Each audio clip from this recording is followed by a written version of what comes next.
One, hey, two, hey, one, hey, two, hey, three, hey, four, hey, ho, hey, ho. Everybody get up.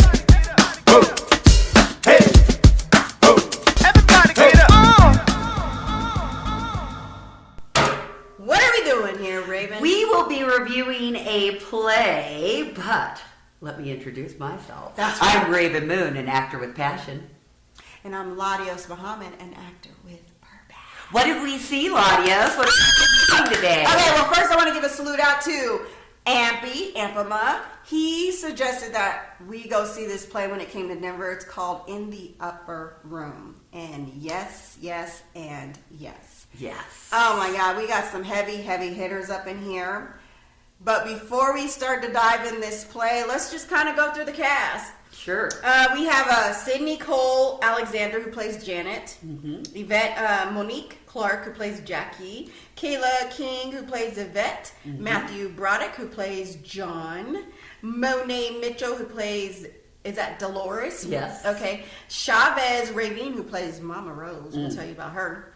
Go ahead and head over there. Oh, sure. And then we got Levi Lee Simon, who played Eddie, and Courtney A. Vinson, who played Josephine Barry. Yes, Mm-hmm. yes. Mm-hmm. This play was, oh my God. So good. Well, first of all, we're going to start off with the dang on set. Yes, yes. And before we do that, though, let's just tell people that this runs through March 13th. Yes. So you can still get your tickets. Go to www.dcpa.org.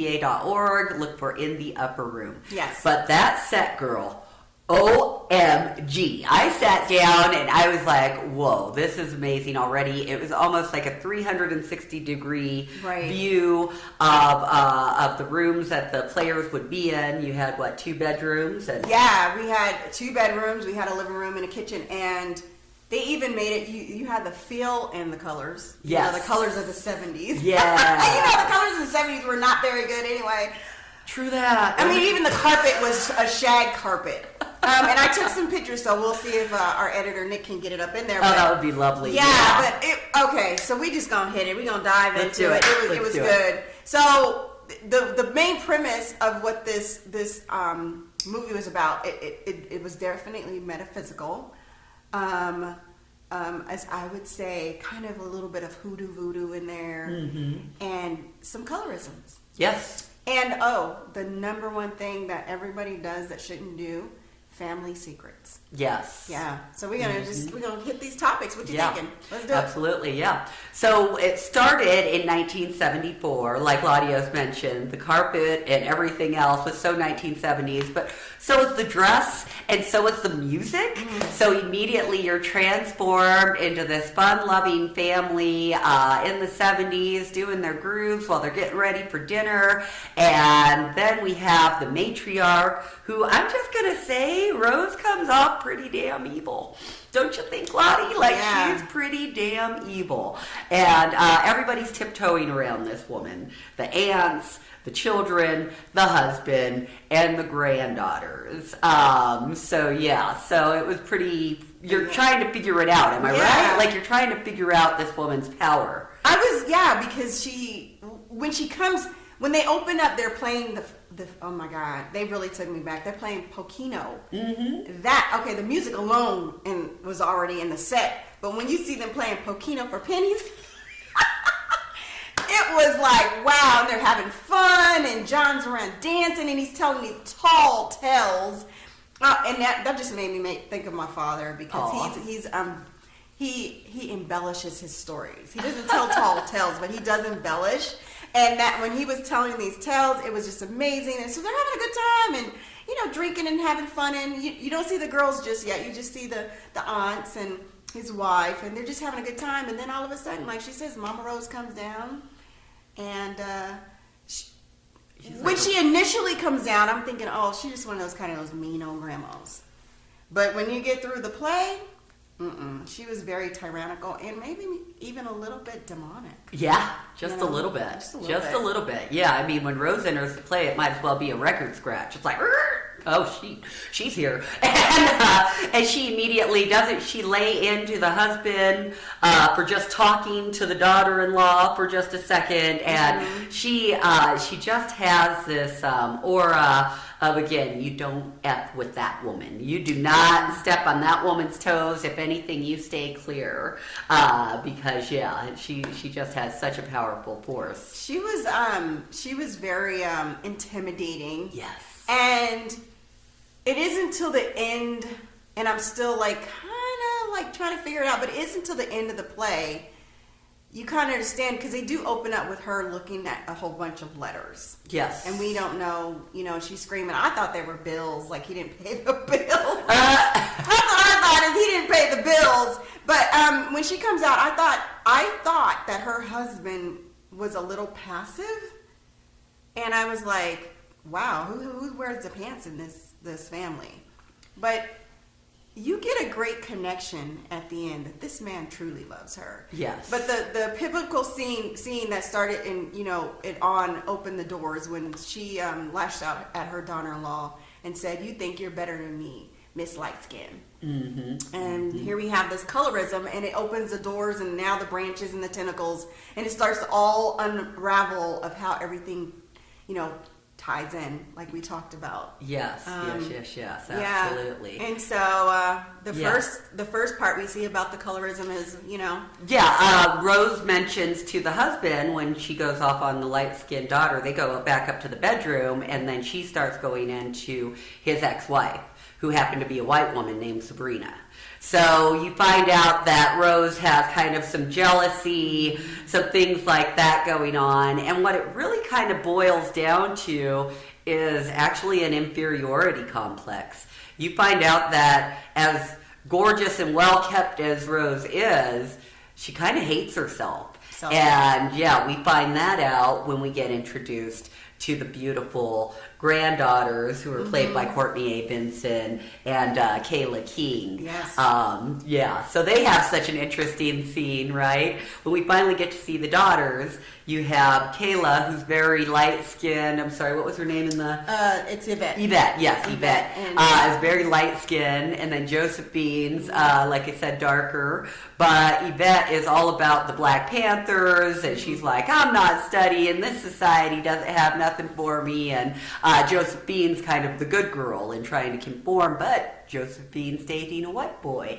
And it's very important that Grandma does not find out, because everybody's afraid of what Rose will do. Am I right? With everything, everybody's afraid of what Rose will do. Everybody's afraid of Rose, period. Yeah. So it's so funny because the two dynamics of these girls with their interaction with their grandmother is black and white, night and day. Where you have Yvette, her grandma loves her. She dotes on her. She thinks the world of her. Mm-hmm. But then you have Josephine, where grandma's so hard on her and gives her the bleaching cream. Yes, she gives her the bleaching cream, and is starting to implement her, which I could see why. She and just to backtrack, because you don't find out till later, but you could see why she's dating a white boy, because she wants to feel accepted. Light, bright, what do they say? White is right, brown stick around, black go back kind of thing. And if you have a grandmother who's dark-skinned, constantly hard on you and trying to make change who you are, and basically you learn Rose experiences those demons well later, earlier in her younger age. And then it's implemented. But then there's also a spin. Yeah. And then you have the relationship of the daughters with the mothers. Yeah. So that even gets deeper too. Sure. Yeah, when you think about abandonment issues. Right, right. So now we're thinking about abandonment issues because, again, you have two different dynamics of these daughters. So now you got Josephine, who has a great relationship with her mother, Janet. And then, is it Jan or Janet? Janet. Yeah. And then you have Yvette, who has abandonment issues because Janet had children when she was 14, 15 years old. Right. And she experienced what some people do experience, postpartum and the mama blues. And she asked for help, and here comes Rose saying she'll help her, but she ends up taking, Yvette. Taking the baby. And Josephine Janet doesn't see her child till she's like 12 years old. That's right. That's right. 12 years old. Takes her to Puerto Rico and doesn't tell them that they're going to Puerto Rico because they got stationed there. So they had to do this long, elaborate search and all of that. So that gives her issues. And then going back to what you were saying about Josephine and her wanting to date a white guy, well, she was dating a dark-skinned boy. Grandma took her to a party and beat her in front of the whole party. Beat her in front of the boy, beat her in front of his mother, all of that, and then acted like nothing was going on. So that girl was humiliated. She never wanted to see that black man again because she was so humiliated from what her grandmother did to her. And I don't know if she was choosing white over that or anything else, but like you said, I think it was just looking for some kind of acceptance, some kind of love and acceptance because she doesn't get it at home. And even when she does find people in the community, grandma comes and humiliates her. So maybe it's almost safer to go outside of the community than, that. But I don't know. Yeah. I can totally relate to this a little bit because, like I said, she was tyrannical. She was very mean. I think her reasoning, she wanted to be with a black guy. It was expressed, but she was so humiliated because she went and asked for a glass of water because she was thirsty.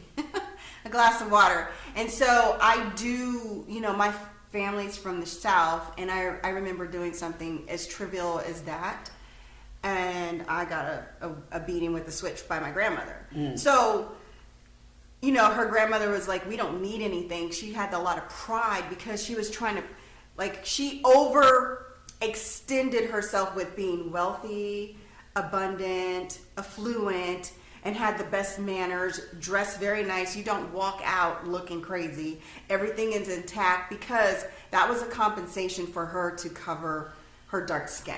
Yes. So, from my understanding, when, what's her name, Josephine, was humiliated, she was like, well, Grandma, she likes my sister who's lighter than me. She likes everything about her. She's better. So why don't I just date a white guy? And it was easy for her. She was finding her way. And it's amazing that the imprints in the words that our family members can say and how they can affect us as children and long term. So then we played another aspect because we talked about the colorism. We talked about abandonment issues. Then there's the metaphysical stuff. Yes, so let's talk we about get that. introduced to a Ouija board. Oh, At one point, the girls want to talk to the spirits to figure out what's going on with Grandma. Great-grandmother Josephine. Yes, the great-grandmother, that's right. Yep. And before that happens, there's some mention of a Ouija board, and the grandmother comes in and says, don't you ever touch that or bring one of those into my house. They do. They're in the middle of playing with it, and all of a sudden, Grandma comes in, busts them. She grabs the Ouija board. We see fire, and next thing you know, right? Grandma is having a heart attack. Yep. She's dead, gone dead. And now, here's something and you tell me your thoughts on this. Sure. At the beginning, because that's when she's all doing this and showing that it looks like she was pulling some type of. Remember when her husband was on the bed and then he kind of froze? Do you think she put a spell on him? He alludes to it, and I do. You also have a quick moment before, I don't remember if it's before Grandma dies or when Grandma dies or whatever, but there's one moment when Josephine is just standing in her room doing those motions, and she's not conscious of it, but she's doing the exact same movements that Grandmother did. So I definitely believe that this woman was a conjurer, delved into the dark arts, stole her husband from his wife, because we find out at the beginning that he had this girl named Sabrina, but we find out after she's dead that that's his ex-wife. Yes. So, I kind of think that maybe she even used some dark arts to lure him from his wife. So that was a really interesting, that almost gives me chills, aspect of the play. They did a great job with the lighting and creating these effects of a when they did the giant fire. Storm and all of that. And the fire on the Ouija board, that was like, whoa, oh my God. Wait, what about when they made the Ouija board move? Yeah, exactly. Did you have a scream? Cool. Have you ever played with a Ouija board before? No. I have played when I was Family's young. Catholic, shoot. Yeah. We got my And ass we played kicked. when we were young because we just wanted to know, just like the girls. So I was like, I remember, and it does move. It's real. It's real. But yeah, that was the metaphysical, the spiritual, the hoodoo, the voodoo. I still wondered until the end. I just said, did she cast a spell on him? But at the end, I was questionable if he, I felt like he really did love her. But I was, now it's to be determined. And maybe her magic just really worked, because wouldn't you really feel like you really loved someone if you were under their spell, right? Well, I'm a firm believer, and I don't believe in doing love spells, but I'm a firm believer, and I've talked to people who've done them, who've asked them to be done, that there's a expiration date. They don't last forever. You have to keep doing it. So hence why that's why she kept with her doing magic. it. Yeah, she kept doing it throughout the show. But again, that's when we get to the end. So let's also talk about the secrets. The secrets. Yeah. Big thing, people do family secrets. It's not so great. You're keeping secrets. And that was interesting. Yeah. When we find out that the son John, that his dad, the husband of Rose, is not his father. Yes, that was a big secret. Yes. So apparently Rose had children prior to meeting, what's her husband's name? Eddie. Prior to meeting Eddie, and she was getting out of an unhealthy, unstable relationship, and she met him in the club at one night, and, the juke joint, and they fell in love from the first sight, and he basically left his wife for her. And but he took on the role of a father because he wanted to be the father that they never had. Yes. And so I thought that was very amiable of him, and just someone stepping up to the plate to fill in, and they never knew who their other father is, but the birth certificate still said their original surname of their father. Well, what was so interesting about that, too, is that you find it's the son that comes home with all the documents, and there's almost like a block on him. Maybe it's magical, that just kind of came to me, but he's so uninterested. He could care less about his birth certificate. He doesn't even want to look at those documents. So it's the wife that sees these things and kind of like, whoa. And I don't even know if we really see them bring that to the son, because the son really didn't care and didn't, he had no, reason to find out the mystery. So it was weird, the pool that the mother had, that Rose had over her son. You see it throughout the play in multiple different scenes. There's heavy submission from his side, and he obeys at all cost, and he listens, and he's the good boy at all costs. So it's almost like he's under a spell as well, where he can't break from his mother. That's the civil. I don't know if he's under the spell so much as to say like the witchy stuff, as if he just loves his mother. He really loves his mother, and to the point that there's causing friction between him and his wife, because his mother is trying to run everything, that they even threaten to take Yvette, because they're gonna, her husband Eddie is in the military, so they're about to move again, and she's like, we're taking Yvette, you're not a good mother, you didn't want to raise her, I raised her. And he didn't stand up for his wife. I can have personal experiences with that. Being married to someone who doesn't stand up for you is very stressful. So he had to find some balance between saying, Mom, I still love you, but this is my house, this is my wife, and this is my family, and you can't run everything. And so that plays, I've experienced like all of these things that happen, in real life, real time, as a wife who's married to somebody who, you have that struggle. So I think there was such a little big respect for his mom, but it wasn't until his wife, came to him, and she did it in such a loving way to help him to understand that, hey, I'm your wife first. I know that's your mom, but you got to make a decision.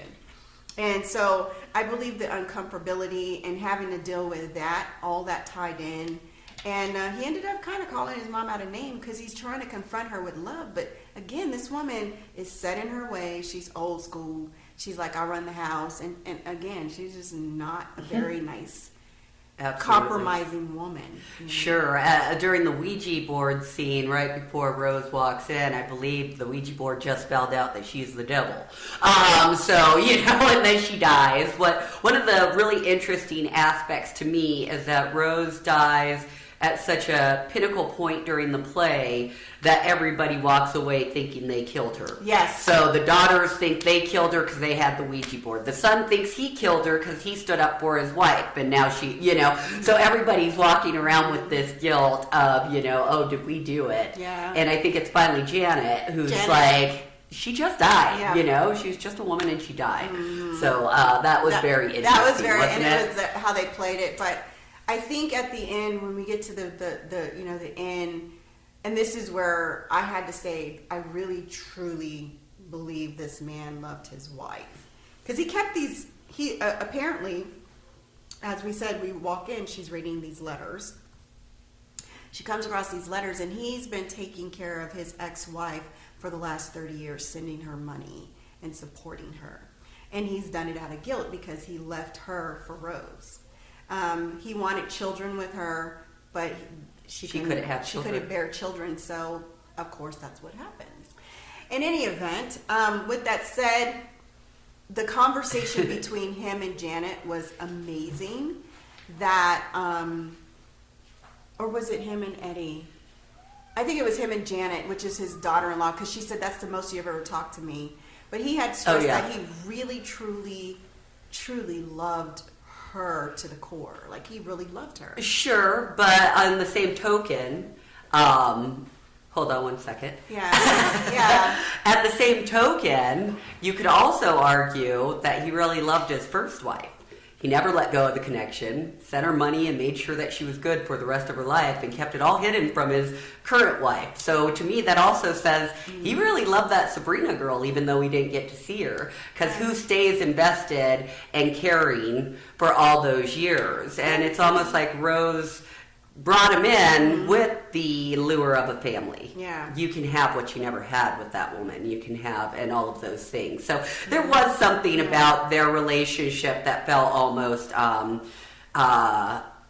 not subordinate, but like somebody's under someone else's control. Like, he really couldn't go against Rose. And that's why I still wonder, like, was he under a spell? Because it's like, was he really acting of free will? And he is so meek and passive at the beginning. It's not till she's dead that he really is like, oh, now I can talk about, these things from the past and all of that, because, it's interesting. Yeah, okay, so I could see that. I did, so when I that conversation, this is why my brain changed, because he said, when he told how he met Rose, he told the story, he's like, I walked into the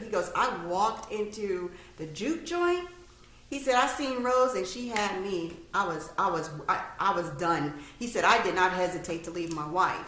He said, but I took care of her for 30 years, out of guilt. Because he said, I felt guilty because she really couldn't she couldn't really take care of herself. So I think the guilt, and maybe he loved her on a surface level out of obligation because he was a husband and, it's foul. But it does happen. Some men, they leave a relationship.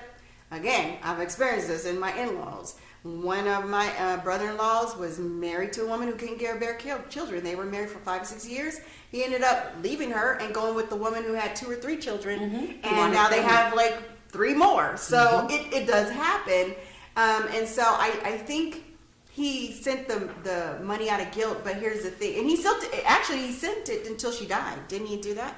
She's still alive. I think Sabrina was still alive. He was still sending her money. Oh, well, then he said I should have stopped sending it, and then he started destroying the letters and burning them and everything. So, the thing was, there's like, that hit home was a lot of, again, I love the spiritual, metaphysical, so people look at it like the dark arts, voodoo aspect. The having the tyrannical grandmother, and then the colorisms, as well as the family secrets. I mean, and then the different dynamics of every child, and like everybody's lens was experienced quite differently. And they touched on so many different subjects. Sure, and that's the beauty of plays and this art form, whether you're viewing it or you're in it, is that, you know, you are just seeing a quick snippet, a quick couple of scenes in the life of whatever, and there's so much that can be left open for interpretation and that you can relate to, and that you can say, oh my God, I can see why they made the choice, or oh my gosh, why did they do that, you know, that kind of thing. So that was really amazing. This play really pushed the boundaries in terms of, you know, again, the metaphysical side of it, the colorism side of it, how colorism can be affected in one home within a family. It's not even societal sometimes, that it can be right at home, that you get these different opposing messages about your worth and your place. So I just thought this was excellent. Yeah. I mean, this was an excellent play. I'm going to go ahead and go out on a limb and give it an A+. Wow. Well, dang. Super shocked, because I don't even know if you ever given any review an A+. Not even an A, but an A+. So I'm impressed. I really thoroughly enjoyed this. I am going to go see it again, and this time I'm going to go see it again with Mr. King. So I'm super stoked. Love the play. Do go see it. You will enjoy it. It was amazing.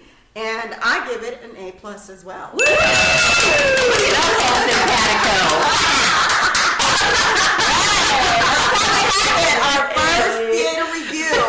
Yes. So again, it's the Upper Room. It was at the Denver Performing Arts in Denver, Colorado, and it's running until March 11th, the day before my B-Day. I thought it was the 13th, but okay. Or maybe it was the 13th. But Yes. DCPA. Yes. Yeah, you got plenty of time. Go see this show. You will love it. You will not leave disappointed. And there's some great, phenomenal actors. Movies. I mean, set and music is amazing. Yes, and one thing that I think deserves to be mentioned is that this was the 2019 New Play Summit winner for Denver, Colorado. So kudos to the people that selected it, kudos to the playwright and the production, all of that. You did a wonderful job. This was such a great show. I'm so glad that this got to be shared right here in our city. So thank you for joining us. So happy that you're back. Yeah, and in the meantime, in between time, you don't have to be asleep to dream. So get up and get out and do something for yourself. I'm LaDios Muhammad, an actor with purpose. And I'm Rav'n Moon, an actor with passion. And we are actors